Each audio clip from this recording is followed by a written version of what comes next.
Gary, can you please give us a general overview, theme, message of the Gospels, but also something including dating and as well as who are the authors of the Gospels? Oh, sure. Well, I mean, that's a really broad question, but I mean, as far as the overall message of the Gospels, obviously it centers on, and I think you see this in Acts 2, that these books purport to be witness accounts, or at least, derived from eyewitnesses who witnessed the ministry, the life, teaching, and ministry of Jesus, and most importantly, his resurrection. And so that would be kind of the message there. Besides the teachings, the resurrection, the miracles kind of confirm the message. And these purport to be historical, right? They purport to be something. Even when I was a skeptic, as like an atheist, when I was reading these books, just being open to the possibility that I might be wrong, I just thought, well, is this folklore? Is this just made up kind of stuff? Like, okay, I understand the teaching part and what Jesus is teaching sounds historical, but these miracles, like, is this just like some other form of parable or something like that? But I couldn't get away that at least they were purporting to report history and what actually happened in the past. And so I believe that the Gospels were written by either apostles, as Justin Martyr describes them. Justin Martyr was a Christian apologist who wrote around the year 150. He said that the Gospels were memoirs of the apostles, or those who are basically companions of the apostles, and I'm just paraphrasing. Well, if you think about that description, even though Justin doesn't actually name who the four gospel authors are, we got Matthew, who's a disciple. There's at least disciples who wrote the Gospels. Well, we have two, and then he says companions. Well, that means there's at least two. Well, we have four Gospels, obviously, who were written by companions, Matthew and John, of Jesus, and traveling companions of apostles, companions of the apostles. So you have Mark, who was a traveling companion of Peter and like kind of his scribe, according to church history. And then, of course, Luke, who traveled with Paul. And we can defend, there's multiple reasons to think that like whoever wrote Luke Acts was absolutely a traveling companion of Paul. And so those are the writers. We find out Irenaeus discusses who they are. He names them Matthew, Mark, Luke, and John. He's the first one to name all four of them together. And so skeptics are like, well, man, that's a long time afterwards. But actually, they're named earlier than that. I mean, Papias names Matthew and Mark. The Muratorian canon around 170, maybe past 200, also names the same guys. He names Luke and John, I believe. And there are a number of other church fathers who will name either John, or even heretics that will name John, which is kind of interesting. Or they'll name some of the other people. As I said earlier, Justin Martyr talks about their companions of the gospel, companions of the apostles, or apostles themselves, and their memoirs. He had a student named Tatian who wrote a harmony of the Gospels called the Diatessaron. Well, Diatessaron means through four, and it's a harmony of Matthew, Mark, Luke, and John. And so overall, I think we have ample evidence from all the manuscript data that we have, and then all the early church fathers say who wrote the Gospels. And that's just the way that we normally would do history when we're trying to attribute authorship to ancient documents, right? And that's just the way we do it. So yeah, that's who wrote them. I believe there are internal clues there. It's a whole big discussion and debate, obviously, with who wrote the Gospels. And maybe we could talk about that more. As far as dating goes, I mean, you mentioned dating. I can touch on a few things. Again, these are broad topics that we could do almost an entire show on. Most scholars will date Mark to 70, Luke and John, or excuse me, Matthew and Luke to 80, 85, and John somewhere to 90, 95. I tend to date the Gospels a little bit earlier than that, mostly because I believe that Luke used Mark's Gospel, and Luke follows Paul around, in all of these different court scenes. in the book of Acts. And we know that whoever wrote Acts is also the person who wrote Luke. And so um, before Acts comes Luke, and before Luke comes Mark. Well, Luke, again, like I said, he's following around Paul. He's very interested in all these court scenes over and over and over again. But yet, when we get to his big court scene with Caesar, his whole date with Caesar, we get nothing. Some might say, well, you're making an argument from silence, Eric. But no, I'm actually making an argument from the very purpose of the book. And so it seems as if the author of Acts was in a hurry to get the book to his dedicatee, Theophilus, his patron, likely. And this was before Paul actually dies and before he even goes before Caesar. So it was probably around 62 AD. So that would make Luke probably late 50s, maybe early 60s, like very early 60s. And that would make Mark probably 50s. Even Maurice Casey and James Crossley, who are atheist New Testament scholars, will date Mark in the 40s for what it's worth. So I do think that they were early.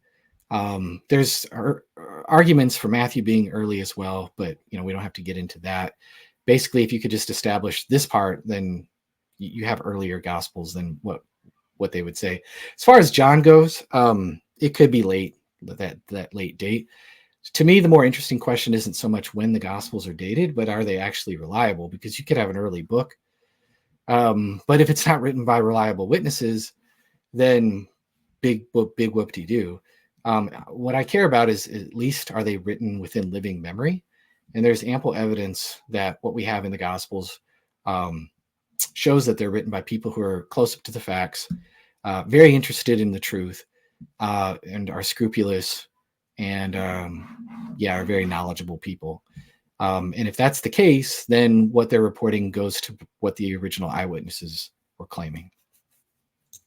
Yeah, but let's say even that John is, really late. I mean, still, the date of his gospel comes before the first century ended, correct? Right. Yeah. And if you look at the Gospel of John, it sure seems like he has like a vivid memory.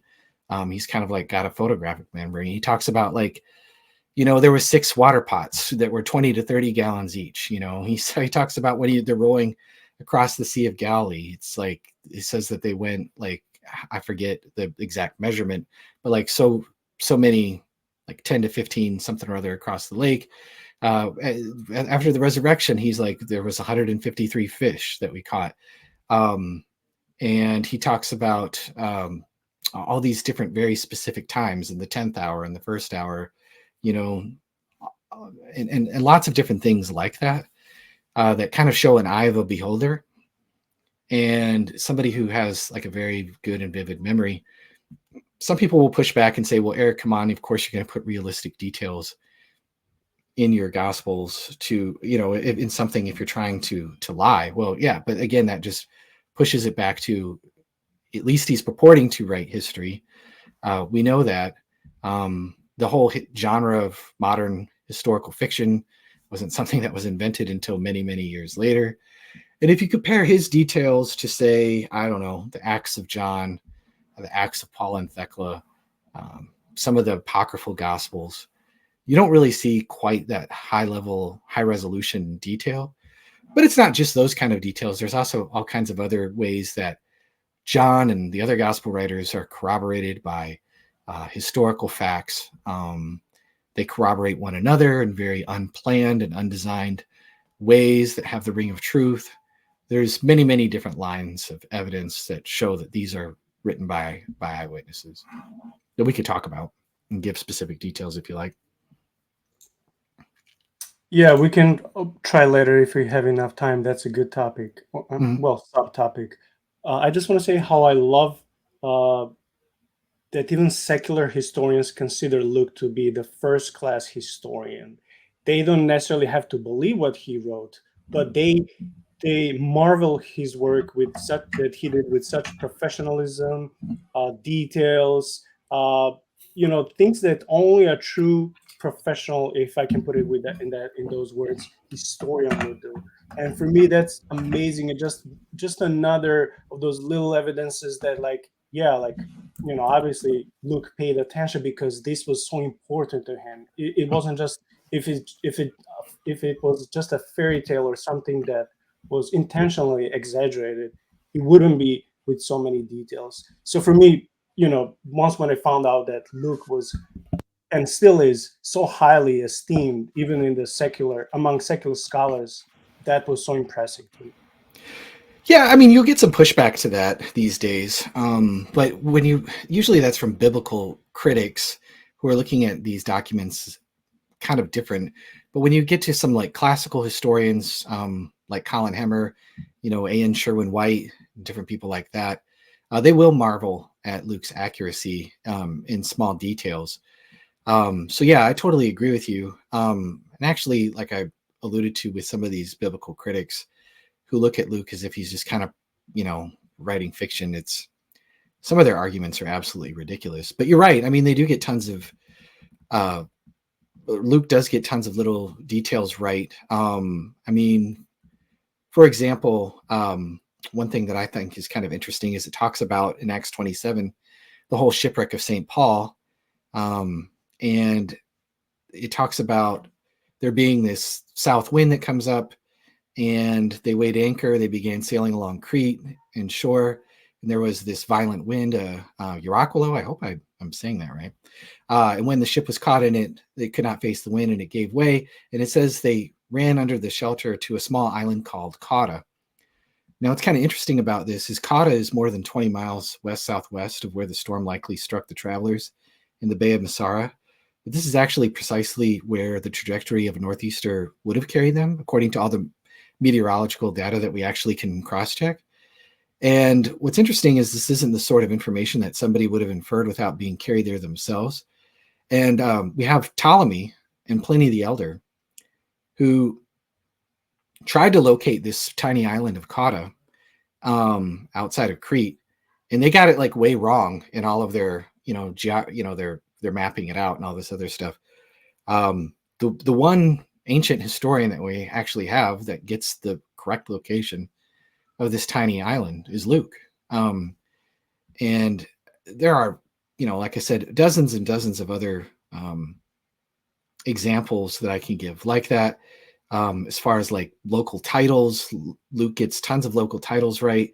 Like he gets the proper designation for the magistrates of the colony in Acts 17 called Strategoi. This is the particular colony that he was at in Philippi. He gets the proper term for the local officials in Thessalonica, the magistrates there, which is polytarchs. The term Areopagites comes from Areospagos. I might be butchering some of my pronunciations here, but this is the correct title for somebody who's a court of Athens. He correctly identifies Gallio as the proconsul, and we actually have an inscription from archaeology of Gallio that was discovered at the Temple of Apollo. And there's just the title Publius as the first man of the island. We have inscriptional data that confirms that this is actually the right title of the local official, the head, kind of the head honcho in Malta. And just on and on and on and on it goes. And so, it seems to me like whoever wrote Acts, which again I believe is Luke, definitely knew his stuff. And I think this is better explained by him being a traveling companion of Paul than just being, some guy who, it's not like they had Wikipedia back then, right? It's not like they had local libraries even that they could just kind of, let's get all this information. And so the amount of detail, and again, historical modern fiction wasn't a genre that really existed yet. And if you're not impressed with this, just go read the Acts of John, read the Acts of Paul, read the Acts of Paul and Thecla, read the Acts of Thomas, and do a comparison. Acts of Thomas gets like, there's a guy in India named King Gundusphorus. Okay, well, big whoop-de-doo. Like, it's not that difficult to know who the king was, right? Or he knows about like rickshaws. Okay, like again, if you've been to India, that's fine. These are minuscule, obscure details that are difficult to get right without the aid of Wikipedia or libraries, and he couldn't look these up. And there are other details like that where Luke or Acts dovetails with Paul's letters, that we could discuss. They're pretty amazing too. That just bolster the case that he really was a traveling companion with Paul. And if he traveled with Paul, then when Paul was in jail in Jerusalem, he would have been able to be there with him, and he would have had access to other eyewitnesses. And we know that Luke talks about in his prologue that he interviews eyewitnesses, that he's interested in finding out who the witnesses are, who these ministers of the word, and getting their testimony. So anyway, I kind of went off on that for a bit there, but that's just a little bit of a taste. Luke Acts is like a really fascinating topic to me. So No, I enjoyed every second because I love learning, and when I have someone on the channel who is so knowledgeable like you in some area, I love listening and learning because I think it only helps my faith, since my faith is not blind, and I always like to learn more facts about the faith.